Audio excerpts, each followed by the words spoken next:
ফ্যাসিবাদীরা তাকিয়ে দেখো, ইসলামী আন্দোলনকে নিশ্চিহ্ন করা যায় না, ছাত্র শিবিরকে নিশ্চিহ্ন করার শক্তি তোমাদের নেই।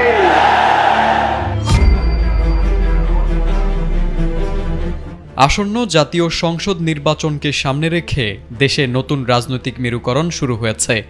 নির্বাচনের তফসিল ঘোষণার পর জামায়াত সহ ৮টি ইসলামী দল নিয়ে একটি জোট গঠিত হতে যাচ্ছে। উদ্দেশ্য, ভোটের মাঠে বিএনপির একটি শক্ত প্রতিপক্ষ হিসেবে নিজেদের অবস্থান তৈরি করা। আপাতত তারা ঐক্যবদ্ধভাবে জুলাই সনদ এবং নির্বাচনের জন্য একটি লেভেল প্লেইং ফিল্ড প্রতিষ্ঠার দিকে নজর রাখছে। আমরা এক আছি, তো আমরা এক আল্লাহ, এক কলিমা, এক রাসূল সাল্লাল্লাহু আলাইহি সাল্লাম, আমরা সবাই বিশ্বাস করি। এই জায়গায় আমাদের মধ্যে কোনো বিভক্তি নেই। আদর্শগত ভিন্নতা থাকা সত্ত্বেও ফ্যাসিবাদ বিরোধী লড়াই এই ইসলামী দলগুলোকে এক করেছে। তফসিল ঘোষণার পর এই জোটের কার্যক্রম দৃশ্যমান হবে। এই ৮টি ইসলামী দল হল বাংলাদেশ জামায়াত ইসলামী, ইসলামী আন্দোলন বাংলাদেশ, বাংলাদেশ খেলাফত মজলিস, জমিয়তে উলামায়ে ইসলাম বাংলাদেশ, খেলাফত মজলিস, নেজামে ইসলাম পার্টি, ইসলামী ঐক্য জোট ও খেলাফত আন্দোলন। বাংলাদেশের মানুষের অধিকার প্রতিষ্ঠার জন্য রাজপথে আপামর জনতাকে সাথে নিয়ে দুর্বার আন্দোলন গড়ে তুলুন। ফ্যাসিবাদের তক্তে কাউস ভেঙে চুরমার করা পূর্ব পর্যন্ত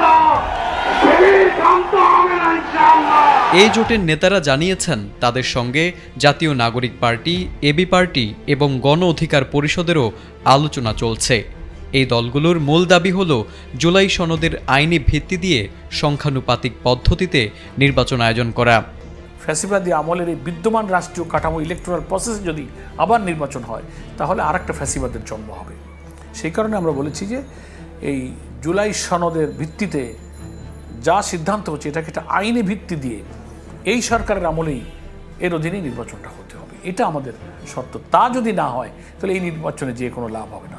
দলগুলো বলছে জুলাই সনদের শর্ত অনুযায়ী নির্বাচন না হলে তাতে অংশ নিয়ে কোনো লাভ হবে না। এ বিষয়ে জামায়াত ইসলামীর সেক্রেটারি জেনারেল মিয়া গোলাম পরোয়ার বলেন, ফ্যাসিবাদ আমলের সেই প্রক্রিয়ায় নির্বাচন হলে আরেকটি ফ্যাসিবাদের জন্ম হবে। এ কারণে জুলাই সনদের ভিত্তিতে যা সিদ্ধান্ত হয়েছে তার আইনি ভিত্তি দিয়ে এই সরকারের অধীনেই নির্বাচন হতে হবে। ইসলামী আন্দোলন বাংলাদেশ, খেলাফত, হেফাজত, যত আলেম ওলামারা আছেন, আরো অনেক ছোট ছোট দল, নিজেদের মধ্যে আমরা আলোচনা করছি যে এতকাল আমরা যারা দেশ শাসন করতে যাদেরকে দেখেছি, এবার শাসন নতুন করে বদলাতে গেলে আমাদের মধ্যে একটা সমঝোতা করে নির্বাচন করতে। ইসলামী দলগুলোর পক্ষ থেকে আরও বলা হয়েছে, আগের মতো প্রহসনের একতরফা নির্বাচন হতে দেওয়া হবে না। এই বিষয়ে তারা কঠোর অবস্থানে রয়েছে। নতুন এই জোটের মাধ্যমে ৯০-এর পর এই প্রথম দ্বিদলীয় বৃত্তের বাইরে গিয়ে জাতীয় নির্বাচনে একটি ভিন্ন ধারা তৈরির চেষ্টা চলছে। Desk report, ATN Bangla.